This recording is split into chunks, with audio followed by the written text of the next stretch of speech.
Hello, fellow parents and teachers. Welcome to Writing Effective IEP Goals. In my previous video, I had shared how to write an effective PLAF and how the PLAF is connected to the goals in an IEP. I'm today going to delve more into writing an effective goal. Why is IEP goal important? Why does it matter? One, because it gives a purpose. It provides direction for student learning. In the PLAF, we create the needs, we write the strengths and needs of the student in each area of eligibility. And this need should match the goal in the IEP. That's why this gives a clear direction to what the student needs to learn and achieve. Well, in the United States, it's also a legal requirement under IDEA, that is Individuals with Disabilities Education Act. It helps track progress and accountability. The key components of an IEP goal are just like any other goal, that they are SMART goals. They should be specific, they should be measurable, achievable, relevant, and time-bound. Now, how do we get all of this? How do we get to writing a SMART goal? We need to be very clear on what is the skill required or the behavior required. For example, if we say that reading high-frequency words is a concern or that is a need for a student, then we need to be very clear in writing a goal which targets that need. That means a student should be able to read the first 100 high-frequency words by, we need to say what time. The goal should be measurable. We should be able to track the data.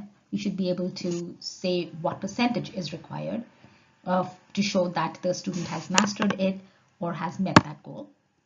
It should be achievable. It should be realistic for the student. It should be relevant. It should be connected to the student's needs. That means the gap which we are trying to fulfill with the goal should be mentioned in the PLAF. And it definitely needs to be time-bound. It should include a time frame in the goal itself. Let's look at some more things that we can add to a SMART goal. One important thing that is not required, but it kind of adds to the goal, if we say who would be responsible for collecting the data. Will it be the gen ed teacher? Will it be the special education teacher? The other thing, how often will the data be collected? Is it a weekly data collection, bi-weekly, or monthly data collection that will be required? When will the progress be reported? Are we going to report the progress quarterly, bi-weekly, half-yearly, or annually? It's important that these are again mentioned in the goal. They are not required, but they definitely will add more value to the goal. Let's look at an example of a weak goal and a strong goal. A weak goal like this, student will improve reading, is too broad. It is not at all a SMART goal. It is not specific. It doesn't tell us what area of reading the student needs to work on. Is it phonics? Is it just maybe letter names or letter sounds if it is a kindergarten student? Is it syllable types, a specific syllable? Is it fluency or accuracy or high frequency words? Is it comprehension? So this is really broad. It is not a SMART goal. Now let's look at an example of a strong goal.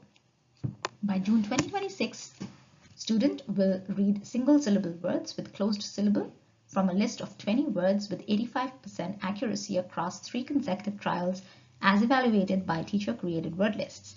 Data will be collected weekly and progress will be reported on quarterly progress reports. If you see, this is a SMART goal. It tells us by when the student needs to achieve the goal. It tells us the exact specific need of the student. The student is having difficulty in reading those CVC words, the single syllable, closed syllable words. It also tells us the target that the student needs to achieve. His accuracy required is 85% across 3 consecutive trials. It tells us who's going to collect the data and how often.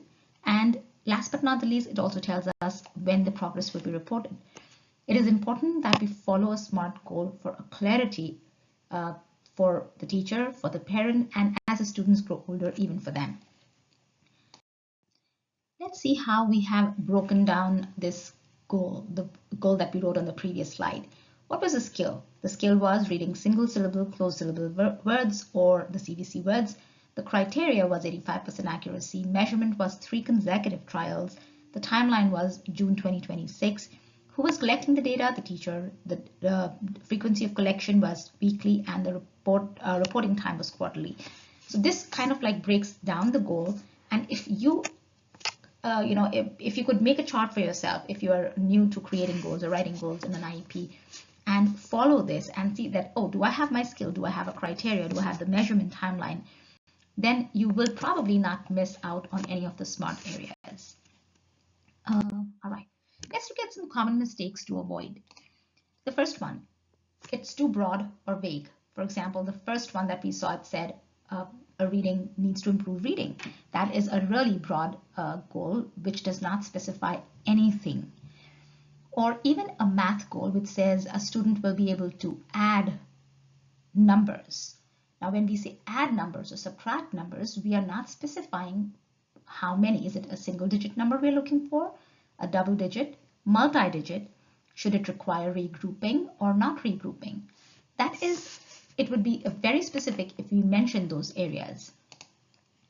Next, look at an unrealistic expectations. If a student's baseline was 5% on a need, and you give him 95% expectation, then that is very unrealistic.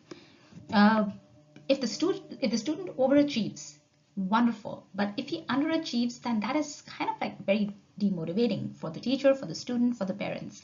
So keep realistic expectations. Third, missing measurement criteria.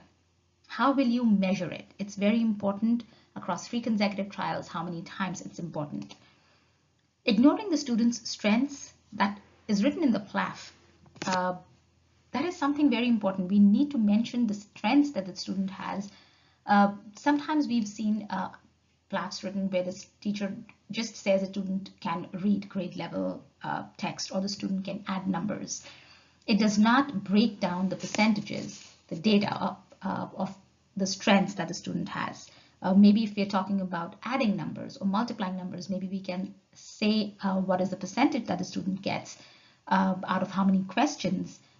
Is the strength, his multiplication is really good with 2-digit numbers, what strategies he uses. So ignoring the student's strengths is kind of like something that we should avoid. Adding more than one skill in one goal is, it's very difficult to measure it. And we have seen this mostly when teachers try to combine a lot of skills in one goal. Like if they say that the student will be able to answer the WH questions, the basic who, what, where, when, why questions in one goal, then that does not give us a clarity.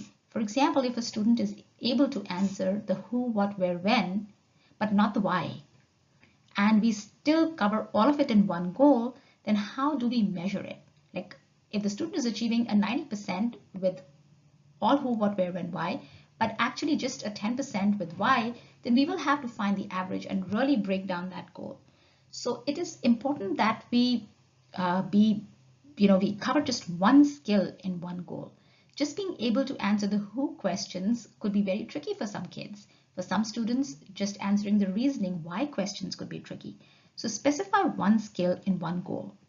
Another very common area is math, in which sometimes teachers add like all the 4 number operations in calculation in one goal. So the goal would be written something like the student will be able to add, subtract, multiply, and divide multi-digit numbers by whatever time.